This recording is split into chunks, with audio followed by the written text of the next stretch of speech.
motor es el que va de primero, seguido por la corteza del cerebro. Ello. El primer par craneal es el nervio olfatorio, su origen aparente es en la cara inferior del bulbo olfatorio. Y su origen real es en las células bipolares de las mucosas olfatorias. Y la función principal del nervio olfatorio es la percepción del olfato. Para esta evaluación tenemos que tener un limón en la mano y pedir al paciente que se tape una de su nariz y proceder con el limón. Y el objetivo de esto es que el paciente tenga que percibir el olor. El segundo par craneal es el nervio óptico, su origen aparente va a ser en el ángulo anteroexterno del quiasma óptico. Y su origen real se encuentra en lo que es la capa de las células ganglionares de la retina. Y su función es transmitir información visual desde la retina al cerebro. El segundo par craneal, que es el nervio óptico. Para esto vamos a necesitar la prueba de Sneller, que consiste en unas letras y con el paciente a una distancia de 6 metros aproximadamente. Pedimos al paciente que se cubra uno de sus ojos y procede a leer las letras. El tercer par craneal es el nervio oculomotor común. Su origen aparente está en la cara anteromedial del pedúnculo cerebral. En el origen real presentan dos núcleos en el mesencéfalo por delante de los colículos superiores. La función principal es transmitir información visual desde la retina al cerebro. Para esta prueba tenemos que estar con una linterna y ir desde la periferia exterior hacia el centro de cada ojo, esto respectivamente con cada ojo, para hacer la evaluación del nervio. Es el nervio troclear, su origen aparente está en la cara posterior del mesencéfalo por debajo del colículo inferior, a ambos lados del velo medular superior. El origen real se encuentra en lo que es el núcleo del mesencéfalo, el núcleo oculomotor común y en la sustancia gris. La función principal es la inervación del músculo oblicuo superior del ojo. El cuarto par craneal del nervio patético, vamos a hacer que el terapeuta con un dedo vamos a hacer los siguientes movimientos y pedimos que el paciente nos siga con sus ojos. Vamos de un lado al otro y de arriba y de abajo. El quinto par craneal es el nervio trigémino, su origen aparente va a estar en la cara anterolateral del puente. En el origen real se encuentra lo que son los núcleos sensitivos.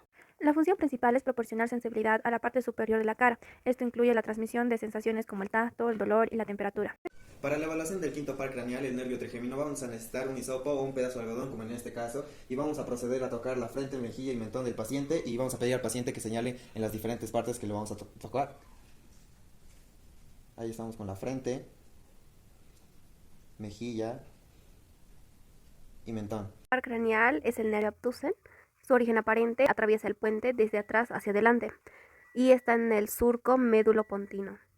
Y también se dará medial al nervio facial. Y su origen real en el núcleo del romboencéfalo, en el piso del cuarto ventrículo y por encima del núcleo hipogloso. La función principal es la inervación motora del músculo recto lateral del ojo. Para la evaluación del sexto par craneal del nervio abducen, vamos a trazar una línea imaginaria delante del paciente.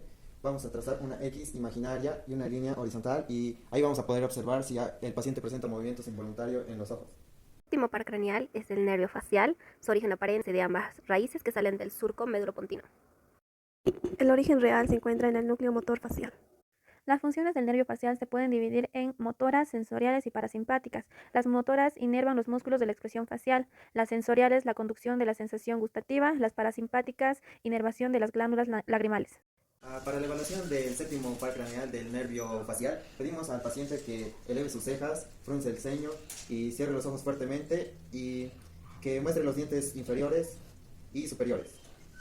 El octavo par craneal es el nervio vestíbulo-coclear. Aparente está en el extremo lateral del surco bulbopontino.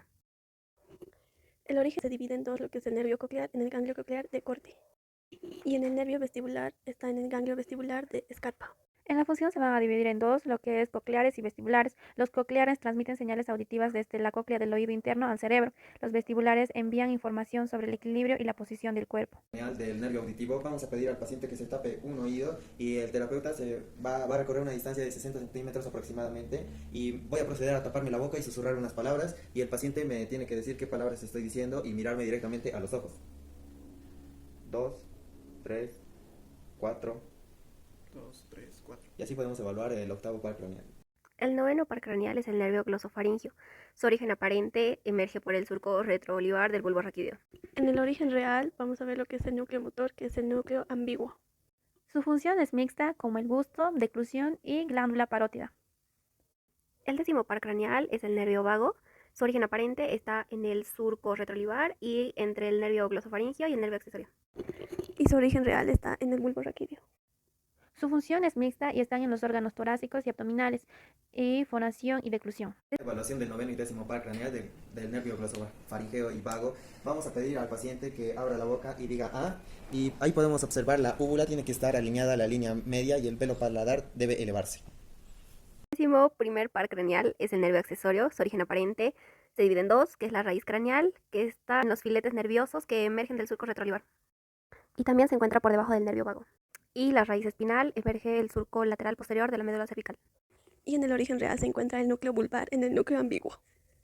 Las fibras que salen forman a la raíz craneal. Su función principal es la inervación motora del músculo esternocleidomastoideo y del músculo trapecio. Del onceavo par craneal del nervio accesorio, para evaluar su función, vamos a pedir al paciente que eleve sus hombros y podemos evaluar la función del músculo trapecio. También pedimos al paciente que gire su cabeza, ahí podemos ver el movimiento del músculo esternocleidomastoideo.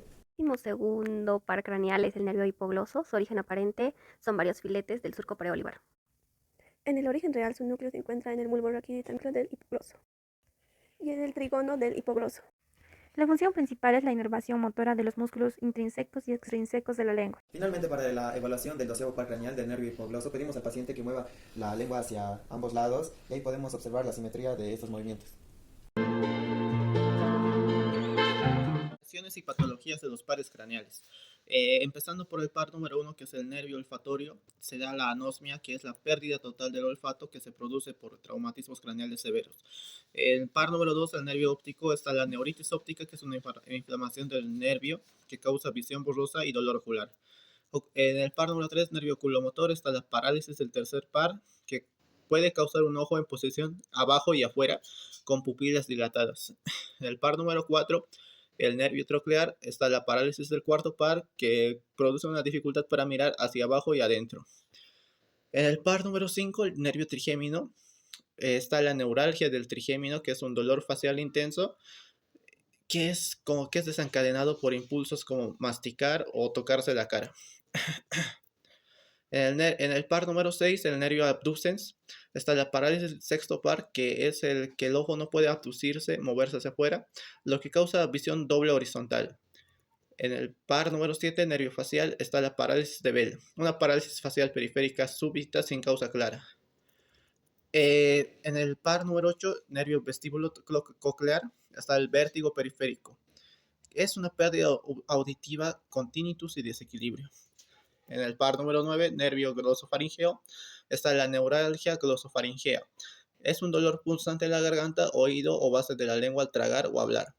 En el par número 10, el nervio vago, está la parálisis unilateral, que es una parálisis de las cuerdas bucales que produce disfonía, disfagia y pérdida del reflejo nauseoso. Par número 11, reflejo accesorio, es el déficit motor del nervio accesorio, que es una dificultad para subir los hombros y descender los hombros. Par número 12 es el nervio hipogloso, que tiene como patología la parálisis del par número 12. La lengua se desvía hacia el lado y hacia afuera y no se puede mover. Hay una atrofia, dificultad para articular palabras. Primer par craneal. A continuación presentaremos al paciente 3 aromas suaves y seguros, como ser el aroma de una crema, de un limón y de una flor. El procedimiento es indicar que inhale profundamente cada aroma durante 20 segundos, con 30 segundos de descanso entre ellos. Segundo par craneal, nervio óptico. El terapeuta moverá un lápiz en forma de una H o en círculo, mientras que el paciente lo sigue con la mirada. Tercer, cuarto, sexto par craneal. Motores oculares comunes. El paciente seguirá un objeto en todas las direcciones, en forma de una cruz y en forma de una X. Para los ejercicios fisioterapéuticos del quinto par craneal del nervio trigémino, primero tenemos que hacer masajes circulares en el área del macetero y que conecta con la mandíbula. Ahora, ejercicios de resistencia hay para dos: apertura y cierre. En la apertura tenemos que colocar una resistencia debajo de la mandíbula del paciente y pedirle que abra. Y para cierre tenemos que hacer una fuerza hacia abajo y pedirle que cierre la mandíbula. Continuando con el séptimo par craneal del nervio facial, lo que se hace para los ejercicios terapéuticos son los masajes circulares en la zona de la frente, en la zona de la mejilla y en la zona de la mandíbula. Ejercicios de resistencia tenemos aquí que le pedimos al paciente que cierre los ojos con fuerza y que nosotros con los dedos pulgares intentamos abrir sus ojos. Octavo par craneal, nervio vestíbulo coclear. Marcha tandem. Paciente caminará sobre una línea recta. Ejercicio de mirada fija. El paciente girará la cabeza horizontalmente mientras mantiene la vista fija en un punto. Ejercicios recomendados para el noveno par craneal, el nervio glosofaringeo. Vamos a pedir al paciente que lleve su lengua hacia su paladar y lo presione fuertemente y trague saliva. Esto es para mejorar la deglución.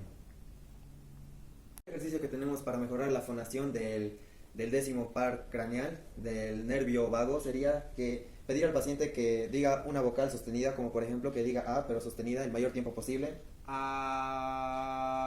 nos ayuda a la mejoría de las cuerdas vocales. Uno de los ejercicios recomendados para el 11º par craneal, el nervio accesorio, es pedir al paciente que gire su cabeza hacia la derecha y hacia la izquierda. Previamente el terapeuta poniendo una oposición, esto hace que trabaje el músculo esternocleidomastoideo. 12º par craneal, nervio hipogloso. El paciente hará una protucción y retracción de lengua, movimientos laterales.